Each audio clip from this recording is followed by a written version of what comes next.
Hello everyone, स्वागत है आप सभी का हमारी अपने चैनल पे जिसका नाम है कॉमर्स नॉलेज पूल। मैं हूं प्रोफेसर दिशिता सेठिया और आज मैं एक इम्पॉर्टेंट अपडेट के साथ आई हूं। और जो आज का अपडेट है वो 10th standard students and 12th standard students के लिए, दोनों के लिए इम्पॉर्टेंट है।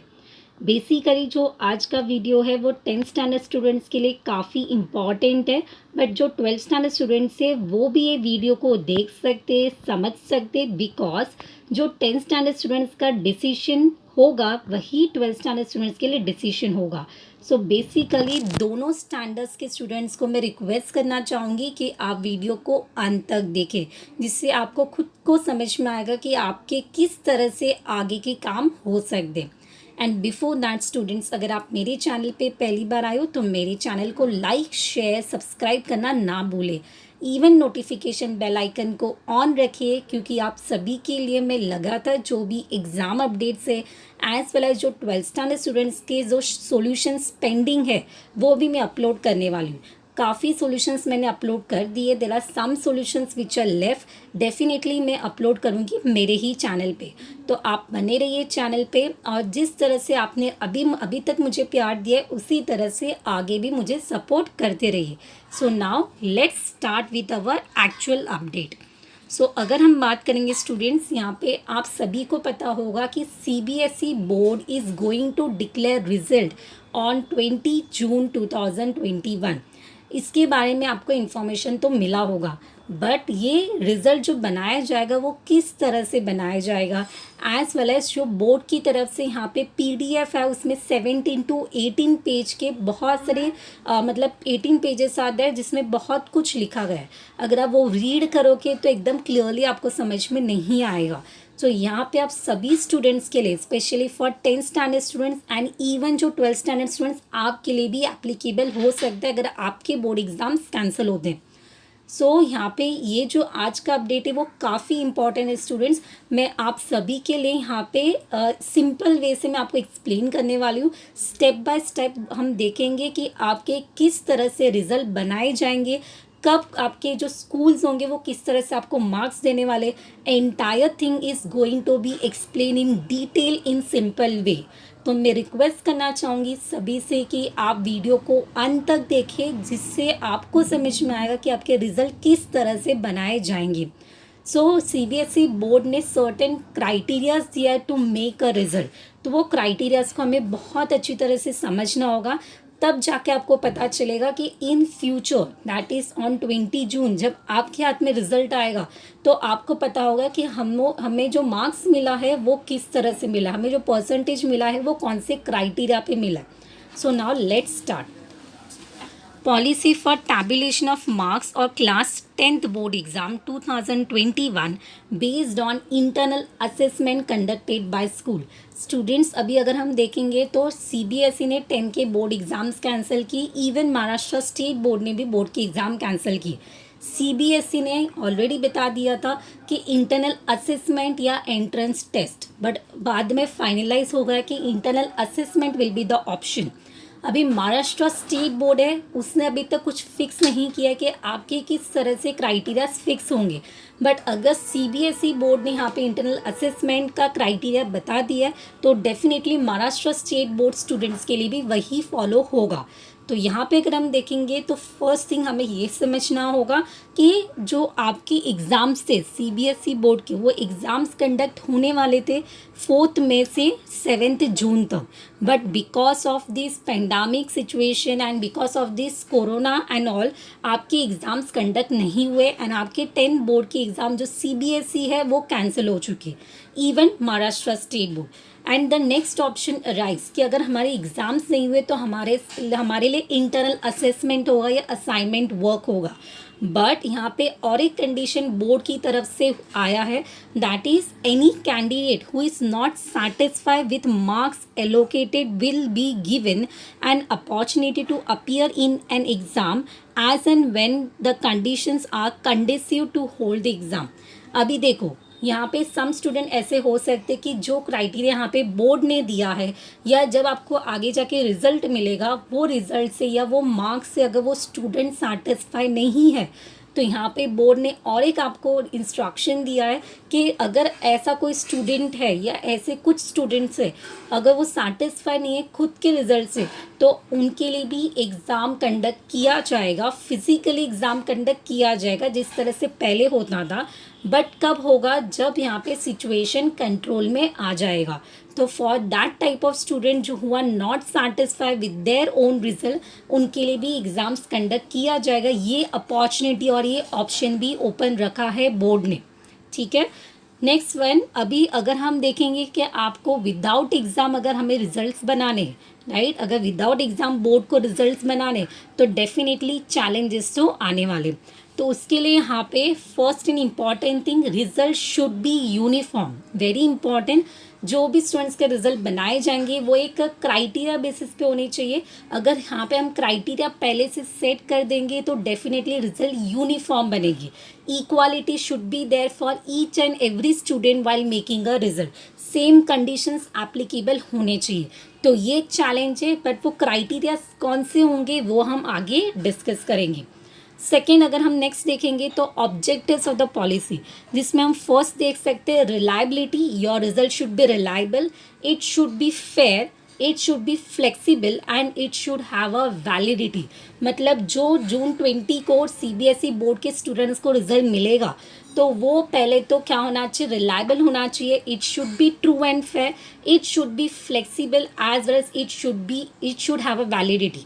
मतलब वो रिजल्ट फ्यूचर में वैलिड होना चाहिए, वैसा आपको रिजल्ट बना के देना है। That is a strict instruction given by the CBSE board. अभी अगर हम देखेंगे तो किस तरह से रिजल्ट बनाए जाएंगे, तो procedure for assessment for students 100 marks. अगर पहले तो हम देखेंगे तो 100 मार्क्स का आपका पेपर होता है, राइट। अगर 100 को हम बाइफर्केट करेंगे तो 80 एंड 20, जहाँ पे 20 इज़ अ इंटरनल असेसमेंट जो ऑलरेडी बोर्ड ने मतलब स्कूल्स ने सेंड कर दिया है टू द बोर्ड, ठीक है। तो 20 मार्क्स सभी को मिल चुके हैं, ऐसा हम कंसिडर करेंगे। बट जो 80 मार्क्स है वो किस तरह से दिए जाएंगे, बिकॉज आपके एग्जाम्स तो कंडक्ट नहीं हुए, तो वो किस तरह से दिए जाएंगे उसका ही बाइफर्केशन यहाँ पे आगे दिया है। तो हर एक स्टूडेंट 10th एंड 12th का बहुत अच्छी तरह से समझे। जो सीबीएसई बोर्ड के स्टूडेंट्स हैं उनको तो समझना ही है, बट जो महाराष्ट्र स्टेट बोर्ड के स्टूडेंट्स हैं 10th स्टैंडर्ड के, उनको भी यही फॉलो होगा। तो आपको भी समझना है और वीडियो को ध्यान से देखना और अंत तक देखना है। इवन जो 12th स्टैंडर्ड स्टूडेंट्स हैं, अगर आपकी एग्ज़ाम्स कैंसिल होंगे तो आपके लिए भी यही एप्लीकेबल होगा, तो आप भी ये वीडियो को देख सकते हो। तो फर्स्ट यहाँ पे कैटेगरी दिया है, कैटेगरी ऑफ टेस्ट और एग्जाम एंड मैक्सिमम मार्क्स। तो पहला ऑप्शन यहाँ पे दिया है स्टूडेंट्स, पीरियोडिक टेस्ट और यूनिट टेस्ट। तो फॉर एग्जांपल अगर स्कूल्स ने जो 1 ईयर है आपका, जो ये अभी का ईयर था 2020 का, तो उसमें अगर स्कूल्स ने आपके कोई एग्ज़ाम्स लिया होगा या यूनिट टेस्ट लिया होगा तो उसके लिए 10 मार्क्स अलॉट किया है। सेकेंड, मिड एग्ज़ाम्स लिए होंगे, टर्म एग्जामिनेशन लिया होगा तो 30 मार्क्स। अगर किसी स्कूल्स ने प्रीलिम एग्ज़ाम्स लिए तो it will be for 40 marks. इस तरह से 10, 30 एंड 40 80 मार्क्स का कैलकुलेशन हुआ है। ये फर्स्ट कैटेगरी है। अभी आपके माइंड में एक डाउट आया होगा स्टूडेंट्स के, हमारे स्कूल्स ने तो प्रीलिम लिया ही नहीं तो क्या होगा। तो अगर आपके स्कूल्स ने प्रीलिम नहीं लिया है तो आपके जितनी एग्ज़ाम्स है उसका एवरेज निकाल के यहाँ पे आपको मार्क्स दिए जाएंगे। तो ऐसा कोई भी स्टूडेंट नहीं होगा कि जिसका स्कूल लॉस करेगा या बोर्ड लॉस करना चाहता है। आपको किसी न किसी तरह से एग्ज़ाम्स के मार्क्स दिए जाएंगे, वो आपको एश्योरिटी रखना है, बट क्राइटेरिया फिक्स किया गया है। Next the option can be there कि स्कूल्स नॉट कंडक्टेड एग्ज़ाम, किसी स्कूल ने पूरे साल में एक भी एग्ज़ाम ही कंडक्ट नहीं किया, या स्टूडेंट्स में not have appeared in any of the exams conducted by the school, या कोई स्टूडेंट मतलब स्कूल ने तो एग्ज़ाम कंडक्ट किया था बट वो स्टूडेंट ने एग्ज़ाम एक भी नहीं दिया है, तो वो स्टूडेंट का रिजल्ट कैसे बनेगा, ये भी एक क्वेश्चन मार्क है। तो स्टूडेंट उसके लिए भी बोर्ड ने यहाँ पे एक तरीका बताया है कि some of test exam category selected for assessment, that is online, offline exam, telephonic 1-to-1 assessment. अभी स्टूडेंट अगर आप में से कोई एक ऐसा है कि आपने एक भी एग्ज़ाम स्कूल्स का नहीं दिया बट आपके रिज़ल्ट तो बनने चाहिए। तो स्कूल अभी भी आपसे एक ऑनलाइन एग्ज़ाम ले सकता है, ऑफलाइन एग्ज़ाम ले सकता है, या आप अवेलेबल नहीं हो या ये दोनों भी अवेलेबल मतलब ऑफलाइन या ऑनलाइन नहीं हो सकता है तो आपसे टेलीफोन पे बात करके 1-to-1 असेसमेंट भी हो सकता है। तो ये भी एक ऑप्शन बोर्ड ने रखा है। तो ऐसा मत समझो स्टूडेंट कि अगर आपने कुछ भी नहीं किया पूरा साल में और अगर आपके एग्ज़ाम्स ही कंडक्ट नहीं है तो आपके रिज़ल्ट कैसे बनेंगे। तो अभी भी स्कूल्स आपसे ऑफलाइन ऑनलाइन एग्ज़ाम या we can say telephonic assessment ये भी ले सकता है। Third option, no exam conducted by schools और student didn't appear for any exam. अभी यहाँ पे स्कूल ने भी एक भी एग्ज़ाम नहीं लिया है, ना तो स्टूडेंट ने वो एग्ज़ाम को अपीयर किया। तो यहाँ पे एक ऑप्शन दिया स्टूडेंट पास परफॉर्मेंस। देखो मैंने एक बार आपको वीडियो में बताया था प्रीवियस वीडियो में कि आपके पास परफॉर्मेंस के ऊपर भी आपके रिज़ल्ट बनाए जाएंगे। बट अगर हम ये स्टडी करेंगे तो मैं आपको एग्जांपल देती हूँ। देखो यहाँ पे पास परफॉर्मेंस कैसे जज किया जाएगा। तो 7, 8 एंड 9 अभी यहाँ पे कोई स्टूडेंट हो सकता है कि वो स्कूल्स में फॉर एग्जाम्पल जहाँ पे अभी वो पढ़ता है 10th स्टैंडर्ड में, उसका वहाँ पे फर्स्ट ईयर है राइट, वो चेंज किया उसने स्कूल, तो तभी तो वो परफॉर्मेंस को जज नहीं कर पाएंगे क्योंकि पास परफॉर्मेंस पहले कोई अलग स्कूल में था और अभी कोई अलग स्कूल में। तो इन दैट केस अगर हम देखेंगे अगर ऐसा कुछ क्राइटेरिया है तो वो स्टूडेंट का 7 और 8 और 9 वो प्रीवियस स्कूल का जो है वो रिजल्ट का कैलकुलेशन होगा, या 10th के जो एग्ज़ाम्स कंडक्ट किए गए उसके बेसिस पे वो स्टूडेंट का कैलकुलेशन होगा। बट फॉर एग्ज़ाम्पल अगर वो स्कूल ने 10th में कोई भी एग्ज़ाम ही नहीं लिया है तो वो स्कूल में एग्ज़ाम ही नहीं लिया तो वो स्टूडेंट का प्रीवियस ईयर मतलब 7, 8 और 9, तो फॉर एग्ज़ाम्पल अगर वो पर्टिकुलर स्टूडेंट को, मैं एग्ज़ाम्पल ले रही हूँ कि एक पर्टिकुलर स्टूडेंट को मार्क्स मिले थे 7th में 60%, वी कैन से 8 में अगर उसको मार्क्स मिला था 70% एंड 9th में मार्क्स मिला था 75, तो वो तीनों का एवरेज किया जाएगा। On the basis of pass performance आपके रिजल्ट बनाए जाएंगे 10th स्टैंडर्ड में अगर स्कूल्स ने कोई भी एग्ज़ाम नहीं लिया या वो स्टूडेंट ने कोई भी एग्ज़ाम नहीं दिया। बट यहाँ पे डिसीजन माइट बी अनफेयर क्योंकि नॉट नेसेसरी, हम यूजुअली 10th स्टैंडर्ड में बहुत ज़्यादा मन लगा के पढ़ाई करते हैं, not more in 7th and 8th and 9th। तो ये जो थर्ड क्राइटेरिया है उसमें मैं मानती हूँ कि यहाँ पे डिसीजन जो होगा वो अनफेयर हो सकता है। बट अगर कोई ऑप्शन नहीं है तो आपके पास परफॉर्मेंस चेक किए जाएंगे एंड ऑन दैट बेसिस आपके रिजल्ट बनाए जाएंगे। तो I hope you are very much clear with what I am saying. Next one अगर हम देखेंगे best of 5 will be that. सभी ने सुना होगा कि 10th स्टैंडर्ड में बेस्ट ऑफ 5 रहता है, तो यस इस साल भी बेस्ट ऑफ 5 होगा। Next one reasonably reliable unbiased and fair reference standard. आपके रिजल्ट जो बनाए जाएंगे it should be fair, it should be reasonably reliable होने चाहिए और कोई भी बायसनेस नहीं रखना है, पार्शियलिटी नहीं करना है, ऐसा बोला गया है। नेक्स्ट वन अगर यहाँ पे स्कूल के पास और एक फ्रीडम दिया है कि प्रोजेक्ट लेके भी वो काम कर सकते, तो स्कूल्स आपको प्रोजेक्ट भी प्रोवाइड कर सकता है, उसके बेसिस पे भी आपकी इंटरनल असेसमेंट हो सकता है। Next one record should be maintaining by school any time CBS can verify. मतलब क्लियरली मेंशन किया है बोर्ड की तरफ से कि हर एक स्कूल को रिकॉर्ड मेंटेन करना है कि किस तरह से आपको मार्क्स दिए जा रहे, एंड उसी के साथ CBSE कभी भी कोई भी रिकॉर्ड को पूछ सकता है। So every school has to maintain each and every record of each and every student. Next one अगर कोई स्टूडेंट, अभी हमने इंटरनल असेसमेंट तो कर दिया तो आपका जो पासिंग क्राइटेरिया वो 100 में से 35, बट अगर वो स्टूडेंट 35 स्कोर नहीं करता है ये सब इंटरनल असेसमेंट के बाद भी, तो आपको ग्रेस मार्क दिया जाएगा। येस ग्रेस मार्क्स आपको दिया जाएगा, जितना हमेशा रहता है उतना ही आपको मिलेगा, कोई एक्स्ट्रा मार्क्स नहीं बांटने वाले, तो ग्रेस मार्क्स दिया जाएगा। ग्रेस मार्क के बाद भी वो स्टूडेंट पास नहीं होता है तो उसके लिए वो मतलब वो फेल होगा स्टूडेंट और नेक्स्ट ईयर वो वापस से एग्ज़ाम देगा, ठीक है। तो यहाँ पे ग्रेस मार्क जितना पहला दिया जाता था उतना ही अभी भी मिलेगा। नेक्स्ट यहाँ पे द मोस्ट इम्पॉर्टेंट, अगर किसी स्टूडेंट ने 10th का प्राइवेट फॉर्म भरा है, बाहर से फॉर्म भरा है, तो for private candidate a separate scheme for assessment will be announce. तो जो प्राइवेट स्टूडेंट है जिसने बाहर से 17 नंबर का फॉर्म भरा है, प्राइवेट फॉर्म भरा है, तो उसके लिए ये सब एप्लीकेबल नहीं होगा। उसके लिए CBSE बोर्ड ने बोला है कि उनके लिए क्राइटेरियाज क्या होंगे वो जल्द से जल्द अनाउंस करेंगे। Next, rules for constitution of committee. अभी ये सब के लिए यहाँ पे आपके माइंड में क्वेश्चन आ सकता है कि जो भी मैंने अभी तक बताई इसमें तो बहुत सारी चीटिंग हो सकती है, राइट, बहुत सारी पार्शलिटी हो सकती है, बट बोर्ड की तरफ से यहाँ पे कमेटी बिठाई जाएगी, तो यहाँ पे कमेटी विल बी देयर और वो कमेटी ये सब काम को पूरे तरीके से वेरीफाई करेगी, चेक करेगी, उनके अंडर ही हर एक स्कूल को काम करना है। तो यहाँ पे लिखा है rules for constitution of committee. First thing, जो भी आपके रिजल्ट बनाए जाएंगे उसमें कमेटी हर एक स्कूल को 5 मई तक कमेटी फॉर्म कर लेंगी, ठीक है।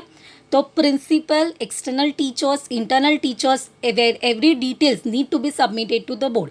हर एक डिटेल सबमिट करना है। प्रिंसिपल कौन थी तभी ये सब काम हो रहा था, एक्सटर्नल टीचर जो वहाँ पे प्रेजेंट थी, इंटरनल टीचर कौन थी, वो सभी का जो डिटेल्स है वो बोर्ड को सबमिट करना है। It is strictly given by the CBSE board. Next one, internal members. अभी जो इंटरनल एक्सटर्नल मेंबर्स होंगे वो CBSE के मेंबर्स होंगे, जो कमेटी फॉर्म हुए उनके मेंबर्स होंगे। उसमें जो मेंबर्स कौन है उनका पूरा डिटेल, फिर प्रिंसिपल का डिटेल, स्कूल का नाम एंड प्रिंसिपल का सिग्नेचर, ये सब रिक्वायर्ड होगा आपके जो जब रिजल्ट बनाए जाएंगे तब वो प्रोसीजर के time. Next one, all procedure will be done in the month of May by schools. मतलब ये जो भी काम, जैसे कि मैंने बोला 5 मई को आपकी कमेटी हर एक स्कूल के बनाए जाएंगे और वो कमेटी के अंडर ही पूरा स्कूल के टीचर्स काम करेंगे। एंड द सेकेंड थिंग अगर हम देखेंगे तो ये सब काम आपका मई तक चलेगा। And submission of marks to CBSE on 5 June 2021। मतलब 5 जून को हर एक स्कूल पूरा आपकी डिटेल्स सबमिट करेगा to the CBSE board and declaration of result by CBSE board will be on 20 June 2021। और इस तरह से आपको 20 जून को आपके रिजल्ट्स हाथ में मिलेंगे, मतलब वो ऑनलाइन तरीके से मिलेंगे, ऑनलाइन रिजल्ट डिक्लेयर किए जाएंगे। और इसके पहले भी जो भी डिटेल्स है वो स्कूल ऑनलाइन तरीके से सेंड करेगा बोर्ड को, और आपके 20 जून को ऑनलाइन तरीके से ही आपके रिजल्ट्स मिलेंगे, ठीक है। तो I hope you are very much clear कि आपके रिज़ल्ट किस तरह से बनाए जाएंगे। वीडियो को बनाना बहुत ज़रूरी था क्योंकि अगर आपके हाथ में रिजल्ट्स आता है तो वेरी इंपॉर्टेंट कि आपको पता होना चाहिए कि आपके मार्क्स कौन से बेसिस पे मिले। सो यहाँ पे मैंने आपके लिए सिंप्लीफाई करके वीडियो बनाया है। सो डेफिनेटली आई होप कि आपके लिए यूज़फुल होगा। अगर आपके लिए यूज़फुल है तो अपने फ्रेंड्स को भी शेयर करें। इवन 12th स्टैंडर्ड स्टूडेंट्स, अगर एग्ज़ाम कैंसिल हो जाए तो आपके लिए भी यही फॉलो किया जाएगा। ये CBSE बोर्ड की तरफ से CBSE स्टूडेंट्स के लिए था, बट जो महाराष्ट्र स्टेट बोर्ड के स्टूडेंट्स हैं उनके लिए भी यही एप्लीकेबल होगा। So I hope it is useful to all. So thank you everyone. Keep supporting and share it to maximum.